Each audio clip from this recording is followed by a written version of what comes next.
Today I'll be predicting fights from UFC 242. So the first fight I'll be predicting is Curtis Blades versus Shamel Abdurrahimov. So yeah, this fight should be half decent. I don't think Curtis Blades will get through him really easily. Um, Shamil is a little bit old. I think he's like 36, 37 years old, and he's beat a few people. I think he beat Arlovsky quite convincingly. That went to decision. He beat Tybera, who's pretty good. He gave it a good go against Derek Lewis and won a few rounds, but Lewis just knocked him out eventually. Happens with a few fighters against Derek Lewis. He's just so powerful. And he beat Walter Harris as well and knocked Chase Sherman out cold. So he's not going to be an easy task. But Curtis Blades, I can't even think of many fights he's lost. He's only lost to Ngannou. Everyone else, Curtis Blades has just dominated with the wrestling. And I know Shamil has got, decent grappling, but his stand-up's his main attribute. But I haven't really seen like loads of takedown defense from him. I've seen a lot of offense, him taking people down and getting on top of people. But I haven't seen a lot of takedown defense. So I think Curtis Blades will beat him. I think it'll be a third round TKO from Curtis Blades. He'll win. Next fight I'm predicting is Islam Makhachev versus Davy Ramos. So yeah, Makhachev is just insanely good. He's like a bit of a wild version of Khabib. His striking's really wild. He's whooped most people he's come up against. Yeah, he's got some cheeky judo. He's managed to throw a few people with judo throws, and you don't see that often at the highest level in MMA. So it's quite good that he's been able to pull that off. So yeah, he's just really, really good. Got Khabib in his corner. Fights a lot like Khabib, A few similarities apart from, as I say, he's a bit more wild, you know. So yeah, his record, he's only lost one fight.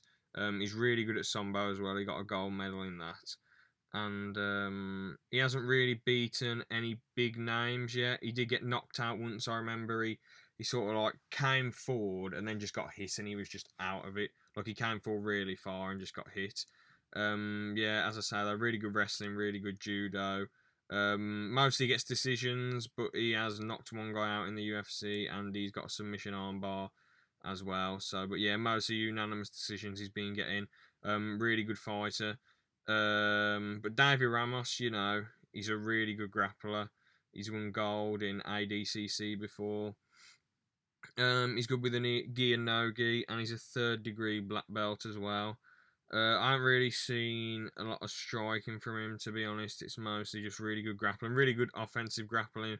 But I'd imagine as he's a third degree black belt in Brazilian Jiu Jitsu, he'd have a good game off of his back as well. But yeah, he's fought in the UFC 5 times, but he hasn't really fought any big names in my opinion. He fought John Gunther, I remember him from the Ultimate Fighter. Stipe versus DC. I remember him from that, but I don't know who Austin Hubbard is. So, yeah, but he's done well against these guys. He has lost 2 though. He's just lost a couple of decisions. He's never been finished. This will be interesting. A really close fight in my opinion, but I think Islam Makhachev gets it done. I think he gets a close split decision in my opinion. So yeah. So the next fight that I'm predicting is the co-main event between Paul Felder and Edson Barboza. So, yeah, it hasn't really been the best run for Edson Barboza in recent years. He's lost quite a few. His last fight to Justin Gaethje was just mad. Like, honestly, I thought that Edson Barboza would have beaten Gaethje. Because I know, Gaethje knocked out Vic, but I thought, Edson can take this guy. But Gaethje was just too good. Got him with that hook. Boom. Overdone with. Knocked out cold. So, yeah. But still, Edson's still a big threat. I mean, look at what he did to Dan Hooker, Again, these guys have a really similar style. Like, they like throwing spinning stuff, but they're very technical, good strikers. Edson's, Paul Felder's like a bit more boxing heavy, and Edson's obviously more kicking heavy. But yeah, it'll be cool. Like I say, they both like to throw spinning stuff, so it'll be a cool fight. Paul Felder, he's actually been on the rise. I know they had one match, and Edson, even though it was Paul Felder didn't look bad in the fight, but you could tell Edson was winning. I know Paul Felder managed to make one of Edson's eyebrows bleed a bit. Oh, pardon me, from what I remember. But yeah, obviously Edson won that one.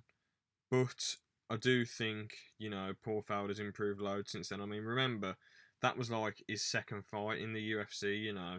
So, honestly, really close fight, but I think Paul Felder will do it. I think Paul Felder will get a decision. He's been doing good, you know. He beat Vic, he knocked out Charles Oliveira. I know he lost to Mike Perry, but Mike Perry was just a bigger bloke, so simple as he was a lot bigger, a lot stronger, and that's that really. So I think Paul Felder's going to beat Edson Barboza by a unanimous decision.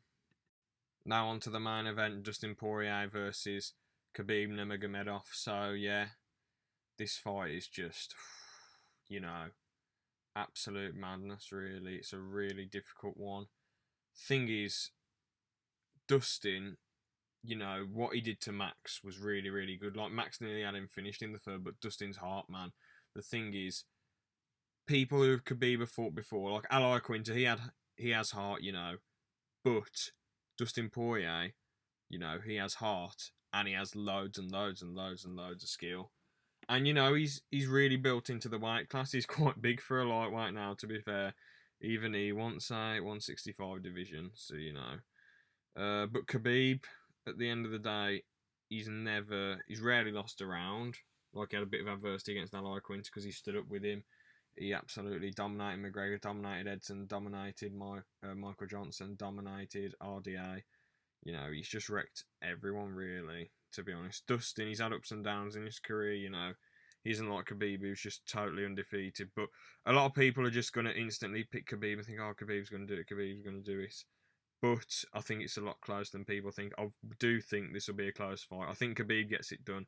I think he will get a decision win. But I do think this will be an incredibly close fight, and I think it'll be a fun fight, to be honest. I mean, I'm trying to think. The last time Dustin lost was against Michael Johnson, and that was like his first or second fight at lightweight, I think. You know, so you know, it's just going to be really, really close fight. I think. I think Dustin will win a few rounds. I think he will take Khabib a bit, but Khabib's got a good chin because he hasn't taken much damage. So I think Khabib will be fine, but eventually Khabib will get him down and then just ground and pound and just win the decision. So yeah, that's that. That's what I think, to be honest. I have picked against Dustin loads, and part of me was thinking, can Dustin do it? Should I pick Dustin this time? But I thought, I just think Khabib's got it. I mean, I picked Eddie Alvarez twice in both those fights to win. Wrong. The one was a no contest, and the other one was a TKO for Dustin.